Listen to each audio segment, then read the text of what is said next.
Hey guys, D.Bowie here, and this is my tutorial on how to win the Dark Moon event. I will be using Dota buffs ranking for this video. I mean, why wouldn't you want to finish as fast as possible? The first thing we note here is little variance in hero picks. We do see Techies, Amber, Winter here and there, but the most reliable composition seems to be PA, Medusa, Disruptor, Underlord and Sniper. So this guide is here not to give you things to think about or how to approach the mode. This is pretty much my own opinions and tips on how to mimic this guy's playstyle, so you can win the event as fast as possible. So let's start from the beginning. What you need to understand about this particular composition is Underlord and PA are the tankers from the team. Medusa deals spread damage, Sniper focus damage, and Disruptor is there for the control and to help whoever is in need. So obviously the heroes that are not frontlining start with boots and salves, while PA and Underlord get some form of damage block and salves. The skill build is very straightforward as well. PA maxes Dagger, then Blur, Underlord gets Firestorm, then Atrophy Aura, Medusa maxes Snakes, then Split Shot, Disruptor maxes Thunderstrike, then Kinetic Field, and Sniper maxes Shrapnel. You get 2 points early in Headshot, but then you max Take Aim first. First round is super simple, Disruptor and Sniper together while the other heroes take care of their lanes. With the right skills and items it should be very easy. Pay attention on how Sniper and Disruptor and pretty much every hero uses the tower on their advantage.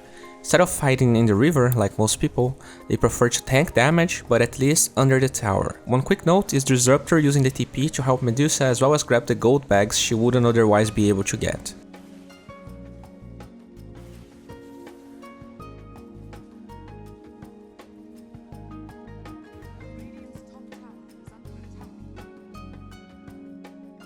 Second round. Nothing fancy, they still maintain their positions regarding items. PA has Quelling Blade, Medusa and Sniper went Threads, Disruptor got Arcanes, and Underlord is going Vanguard with the ring first. One cool little thing Sniper does here is throwing Shrapnel from far away enough that he doesn't draw aggro. This guarantees a good amount of damage in the creeps without him being attacked. How does PA handle the dazzles? Well, she buys time with Salve and always kills them very fast with Dagger, so she just waits the cooldown, and when she doesn't have the cooldown, she just runs away from the chickens.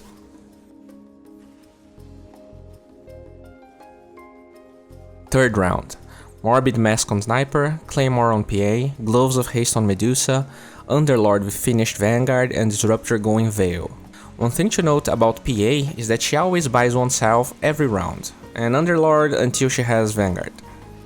She then kites the creeps, but never more than one wave, and by doing that they reduce the chance they get swamped with creeps in the base.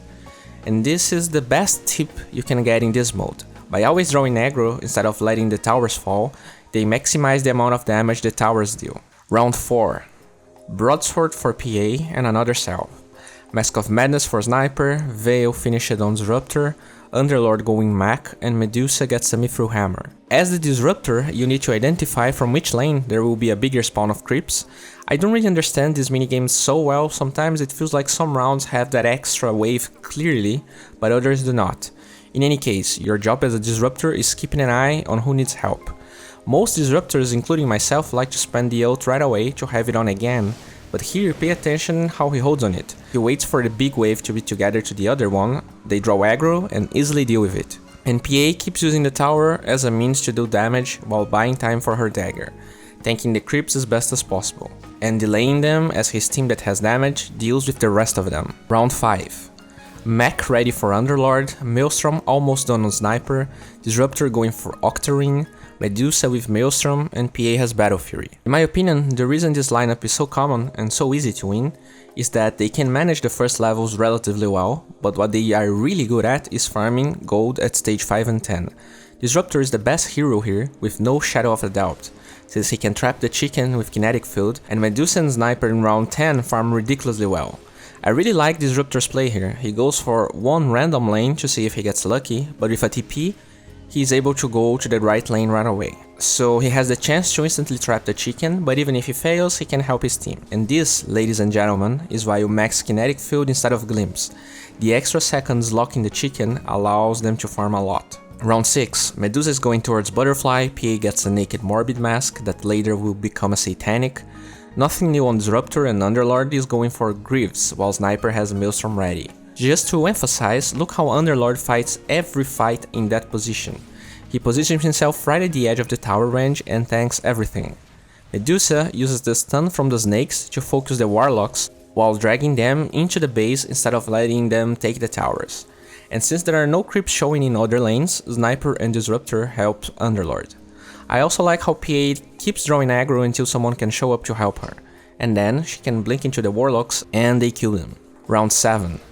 PA is going for Maelstrom with the Naked Morbid Mask, Disruptor has Octarine, Underlord is going Crimson Guard, Medusa going for Butter, and Sniper still saving money. So unlike last round, we have spawns in all lanes, and while PA tried her best to kite zombies, she dies. I feel like she tried to fight in the low ground this time because she can cleave easier here because there are so many creeps. One thing I almost always never see someone doing is going back to the shop to finish an item during the round, and having Crimson Guard here is very important, so kudos to Underlord. Another thing I noticed and that I didn't show during one of the first rounds is that if they know it will be hard to buy back, they won't hold it at all. Better buying back on one person than buying back on everyone that died trying to revive her. One thing I really liked about Disruptor having Veil is that it really increases the damage going on from Underlord, and he manages to tank a ridiculous amount of creeps here. I didn't talk too much about Medusa, but she basically kite the creeps every round, preferably to these high ground areas instead of the base, always spamming Snake to regen mana and trying her best not to die. Oh, thankfully for them the round was pretty much over by this point. Round 8. Medusa finished Butterfly, which allows her to kite way easier now. Disruptor is going for Eggs, Mjolnir on Underlord. Not only the active is great, but having attack speed when you get so much damage from Atrophy Aura really helps in the later stages, and Sniper has his Mjolnir completed. One thing that I said in my last video about the map, and that was wrong, is that the top gate never had big tide arenas.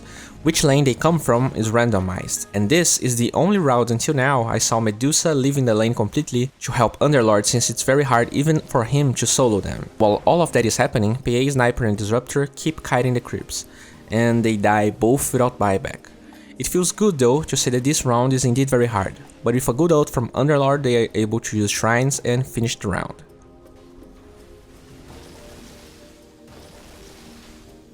Round 9. Sniper has one Hyperstone, Underlord still finishing Mjolnir, X pretty much complete on Disruptor, Medusa marked Butterfly but she's not going for it, and PA is going towards her Mjolnir, if she ever stops dying. It feels like this strategy has been used so much because it's very easy to execute, at least when it comes to how to approach each round. With pretty much no variation, they always position like that. The first step here is waiting to draw aggro from the catapults until they are pretty close to the high ground area. With a good ult from Sniper that focus on the meeples, then cleaving all the damage going for the other creeps, they easily take that wave down. Medusa and Underlord never leave their positions, only when the creep wave is in that sweet spot she comes to help take it down. And pay attention to PA and Sniper, even though there are no creeps there, they never leave that position. Medusa goes back to her lane, and with Disruptor, they deal with the meeples, and he uses Kinetic Field to give vision of the catapult stop. Pretty cool. Sniper helps just a little bit with his ult, but goes back right away. After that, I feel like their plan was Sniper drawing aggro while PA went for the catapults, but he gets caught by the freaking meeples. And only because of that, I feel like Underlord and Medusa leave their positions. It was fine though, they can deal with it. Round 10. So the reason why I feel that either Medusa and Sniper, but preferably both of them, are core on this map is their ability to farm gold in this round. It doesn't really matter if you died a couple of times, because with the amount of gold they're able to get here, they can get enough gold to completely power through the Invoker round. I feel like this game is way less about picks itself, but how much you can farm in both rounds 5 and 10. Apparently this is the easiest way to do it. One cool little thing they do here, that is also different from my last video, is that they decide to stay in the same place instead of separating. Pay attention how pretty much only Sniper and Medusa are attacking while everyone gets the gold bags. Because of the Mjolnir procs they lose some bags, but they get a pretty good amount of gold. Way more than I was able to achieve when I went with the same composition, but my team positioned around the map instead of that place. The trick, spamming Kinetic Field and ult in those choke points to farm as much gold as possible. In fact, they get pretty much 50% more gold than I did when I was separated. So let's see the items they went for. Disruptor has Bloodthorn, Side of Eyes, Eggs, Octarine Core and Veil. PA has Butterfly, Basher, Satanic, Mjolnir and Battle Fury. Medusa has Mjolnir, Skadi, Bloodthorn and Butterfly. Sniper has Madness, Threads, Moonshard, Butterfly and Mjolnir. And only now Underlord went for Vlad's, with the addition of Assault Caress and a Moonshard as well. You might be wondering why Underlord went for those items. Well, if you go too defensive, he ends up being kinda useless. Also, the fact you get so much raw damage with his passive synergizes kinda well with Mjolnir, and since you're tanking, the buff is really good too. Attack speed just allows him to right click and keep holding one lane just by himself. With so much gold, they end up the round ultra fast. Round 12.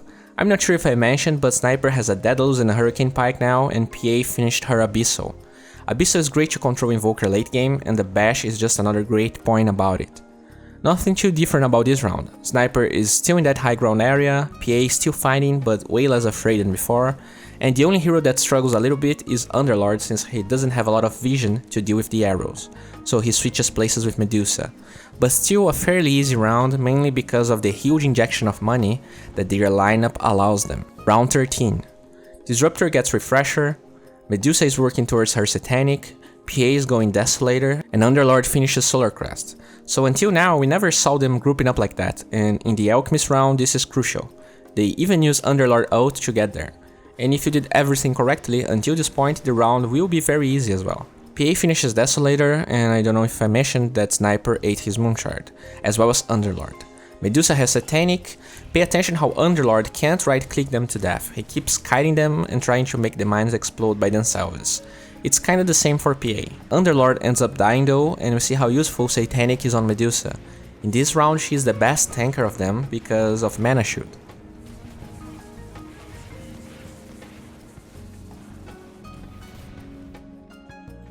Round 15. I forgot to mention talents and decided to show all of them after the first Invoker fight. Underlord sells his Crimson Guard for Tarask at the last level. It makes a lot of sense, damage block in this round is pretty much negligible, he would much more have the extra HP and regen. Disruptor goes for BKB, and this first part of the level is very easy. PA and Sniper start on Invoker, and with Satanic you need to remember that you can lifesteal with your dagger. It will make a lot of difference during the final fight. One very important part of this fight is that you really want to kill them fast. I was in a game where one of the Invokers for some reason ended up close to where the big Invoker spawns, and the fight started right away, and of course we didn't came close. I don't want to talk about the talents because I feel like this video is going to be too long, so just straight up copy them.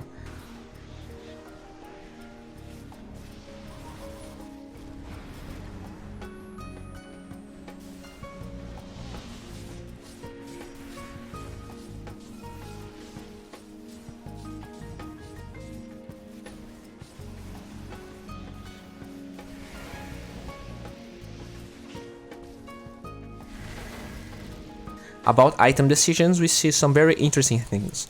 Sniper goes for a Satanic that he can swap with Madness after the effect ended. Medusa trades her boots for Sanji and Yasha, that combined with Skadi reduces the attack speed from Invoker.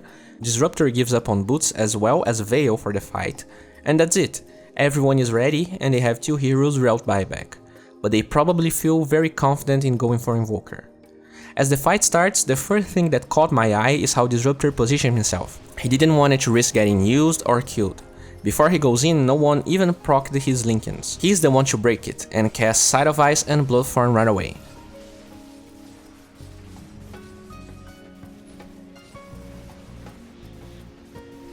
We start seeing some very interesting stuff now. They don't stay around that part of the map when the mist comes. They all retreat to their base, and only Sniper starts attacking the Fort Spirits.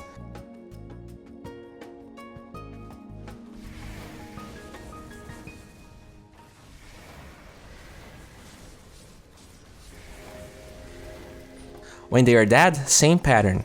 Disruptor breaks Linkens and they cast their stuff. Look at Sniper's positioning, he's very far away from everyone. When PA gets low on HP, we see her using Satanic and Dagger to heal back up, and this is one of the key aspects of her being a great tank in this mode.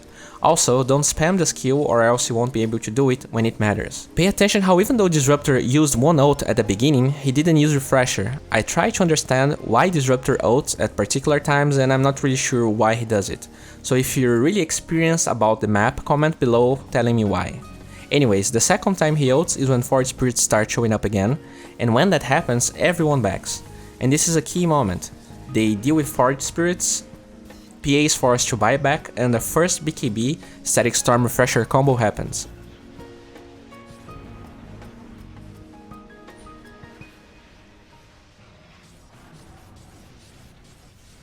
But they don't keep fighting when the meteor shower starts. They all scatter.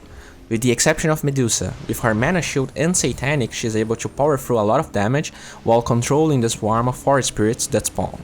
Pay attention how everyone is just walking around, and the end goal here is wait for another Static Storm cooldown, and when Disruptor has it, he BKBs and goes in, so that his team can focus INVOKER.